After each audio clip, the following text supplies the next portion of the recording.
পরিচালকের থেকে চেয়েছিলেন শাড়ি আর ব্লাউজ, সেই অপরাধে 3 ছবি থেকে বাদ পড়েন অভিনেত্রী মুনমুন।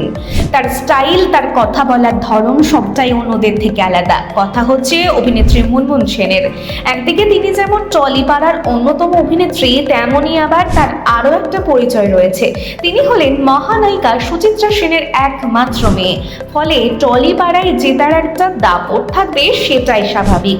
অনেকেই মনে করেন অভিনেতাদের সন্তানেরা ইন্ডাস্ট্রিতে অভিনয় করতে এলে বিশেষ সুযোগ সুবিধা পান, তবে এটা ঠিক ইন্ডাস্ট্রির অন্দরে কোনো যোগাযোগ থাকলে কাজ পেতে সুবিধা হয়।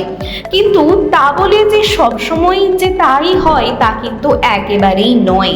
অনেকের মতে প্রথম সুযোগ পাওয়া সহজ হলেও টিকে থাকতে হলে পরিশ্রম করতেই হয়। মুনমুনকে অনেক স্ট্রাগল করতে হয় ইন্ডাস্ট্রিতে নিজের জমি শক্ত করার জন্য। 3টি ছবি থেকে বার করে দেওয়া হয়েছিল অভিনেত্রীকে। কিসের অভিযোগে মুনমুনের সঙ্গে এমন ব্যবহার করেছিলেন তিনি? অভিনেত্রী বরাবরই একটু পিটপিটে। একবার মুম্বাই থেকে ফিরেই শুটিং ফ্লোরে যেতে হয়েছিল তাকে, তো তাই তিনি বলেছিলেন পরিচালক যেন একটা শাড়ি আর ব্লাউজ তার জন্য দেন, পরে তার পোশাক শিল্পী শাড়ি ধুয়ে রেখে দেবেন। একথা শুনেই রেগে যান পরিচালক। মুনমুন বলেন শুধুমাত্র এই দোষে আমায় 3টে ছবি থেকে বার করে দিয়েছিলেন।